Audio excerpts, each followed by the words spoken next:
तुम अपने गम को भुला कर तो देखो, बिना बात के थोड़ा मुस्कुरा कर तो देखो, राहें खुद ब खुद आसान हो जाएंगी, तुम उम्मीदों के कुछ दिए जला कर तो देखो। हाय गाइस, दिस इज आशीष, भैया जी एजुकेशन के यूट्यूब चैनल पर मैं आपका स्वागत करता हूं। मैं यहां आपको रीजनिंग सिखाऊंगा। ठीक है, रीजनिंग जो आपकी एक ऐसा सब्जेक्ट है जिसमें आप कम मेहनत के बहुत ही अच्छा स्कोर गेन कर सकते हैं। आजकल हर एक कॉम्पिटिटिव एग्जाम में आपकी रीजनिंग पूछी जाती है।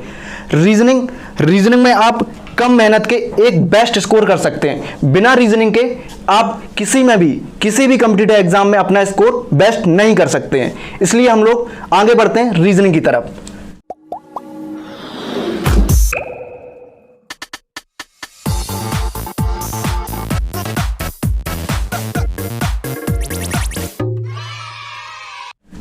देखते हैं हम लोग रीजनिंग को। रीजनिंग के पार्ट कौन कौन से हैं, रीजनिंग को कितने भागों में डिवाइड किया गया है, ये सारी चीज हम देखते हैं। रीजनिंग को दो भागों में डिवाइड किया गया है, एक तो वर्बल रीजनिंग, दूसरी non verbal reasoning. Verbal, second आपकी नॉन वर्बल।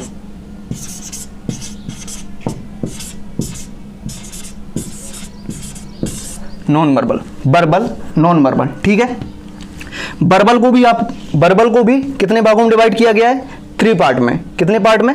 3 पार्ट में। एक तो आपकी बेसिक, दूसरी आपकी एनालिटिकल,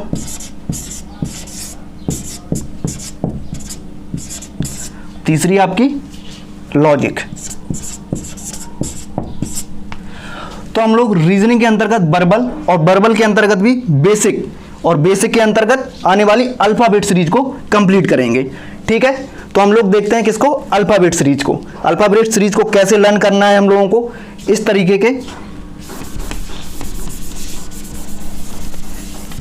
की ट्रिक्स वगैरह जो भी आती हैं उनके बारे में देखेंगे। ठीक है, मैं आपको ज्यादा ट्रिक्स लर्न नहीं करवाऊंगा ताकि आपको कंफ्यूजन पैदा हो।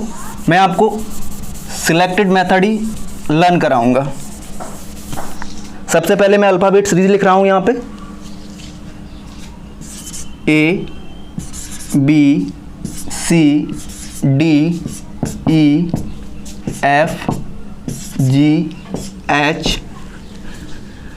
I J K L M N O P Q R S T U V W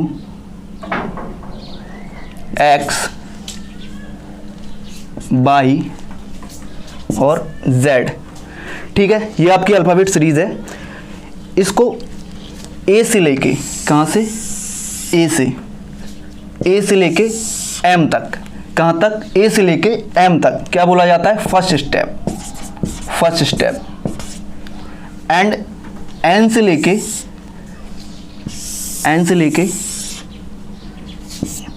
Z तक क्या बोला जाता है, सेकेंड स्टेप। ठीक है, सेकेंड स्टेप, ये फर्स्ट स्टेप, ये सेकेंड स्टेप। ठीक है, तो इसको किस तरीके से लर्न करना है ये मैं आपको बताऊंगा। ठीक है, और अल्फाबेट सीरीज जो एक ऐसा चैप्टर है आपके हर एक कॉम्पिटिटिव एग्जाम में एक इंपॉर्टेंट रोल प्ले करता है। यह आपके लगभग हर एक कॉम्पिटिटिव एग्जाम में पूछा जाता है। इससे कई क्वेश्चन पूछे जाते हैं जो कि बहुत आसान होते हैं। अगर आप इन पे थोड़ा सा मेहनत करें तो आप विद एक्यूरेसी आप अपने नंबर गेन कर सकते हैं। सबसे पहले मैं इनकी नंबरिंग करता हूं, 1 2 3 4 5 6 7 8 9 10 11 12 13 14 15 16 17 18 19 20 21 22 23 24 25 26। तो हम लोगों ने नंबरिंग कर दी। ठीक है, अब हम लोग जानेंगे कि इसको लर्न करने की ट्रिक्स क्या है। मैं आपको कोई बहुत सारी ट्रिक्स नहीं बताने वाला हूँ। यहाँ पे मैं आपको एक सिंपल सी ट्रिक्स बताने वाला हूँ। शायद इससे पहले आप लोगों ने सुनी भी होगी ये ट्रिक्स।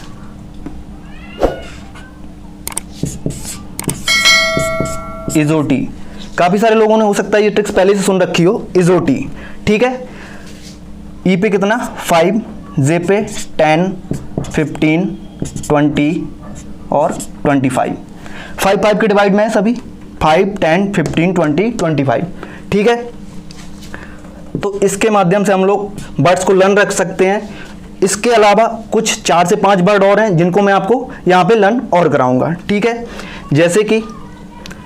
जैसे कि आपके मान लो ए से लेके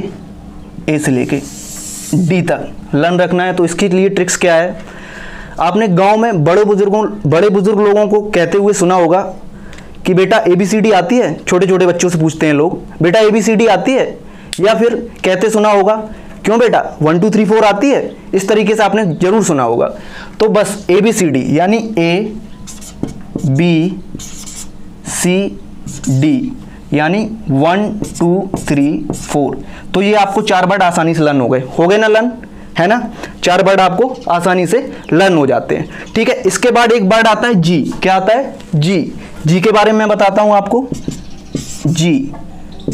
G7 आप लोगों को पता होगा एक अंतरराष्ट्रीय संगठन है। तो जी से हमारे नंबरिंग लर्न होती है हमको क्या 7। जी की नंबरिंग कितनी हुई 7, ठीक है। G7 एक क्या है अंतरराष्ट्रीय संगठन है, तो G7, ठीक है। इसके बाद एक वर्ड आता है आपका आई। क्या? आई।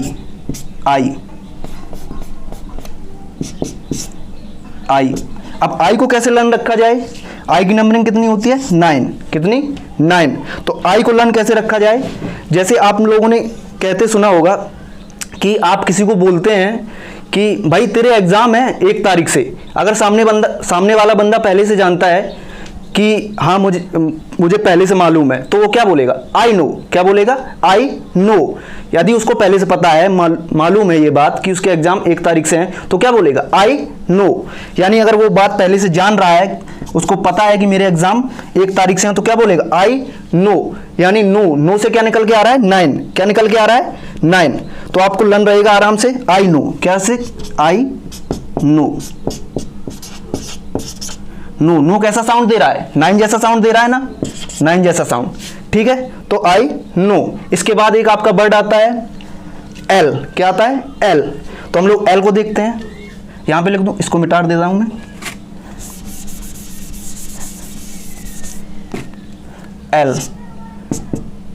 एल को कैसे लर्न रखा जाए? अच्छा, एल से बनने वाला एक बहुत ही खूबसूरत सा वर्ड बताइए आप। एल से बनने वाला बताइए। L for love. क्या इससे खूबसूरत वर्ड हो सकता है कोई? लेकिन इसके चक्कर में जो पड़ता है उसके 12 बज जाते हैं ना। तो एल मतलब लव, और लव के चक्कर में जो पड़ा उसके 12 बज गए, यानी 12। तो आपको ये लर्न रहेगा कितने बज गए? 12 बज गए, ठीक है। तो एल फॉर लव, और लव के चक्कर में जो पड़ा उसके 12 बज गए, ठीक है। तो एल आपको लर्न रहेगा ना 12, ठीक है। यानी एल की नंबरिंग कितनी है? 12, ठीक है। अब इसके बाद एक वर्ड आता है आपका टी। कौन सा? T word. T20 तो सभी लोगों ने सुना होगा, ठीक है। T20 किसको पता नहीं? क्रिकेट मैच T20, ठीक है। तो टी की नंबरिंग आपको लर्न हो जाएगी आसानी से T20, ठीक है। तो ये कुछ मामूली सी ट्रिक्स थी जो कि मैंने आपके साथ शेयर की हैं। अब हम लोग अंग्रेजी वर्णमाला के अंतर्गत आने वाले अपोजिट वर्ड्स को देखेंगे, ठीक है। तो अंग्रेजी वर्णमाला के अंतर्गत आने वाले अपोजिट वर्ड कौन कौन से होते हैं, किस तरीके से? जैसे कि मान लो आपसे पूछे ए का अपोजिट बताओ, बी का अपोजिट बताओ, या डी का अपोजिट पूछे, या फिर टी का अपोजिट पूछे, या फिर डब्ल्यू का अपोजिट पूछे। तो एग्जाम में इस तरीके से आपको कोड करना होता है वर्ड्स को।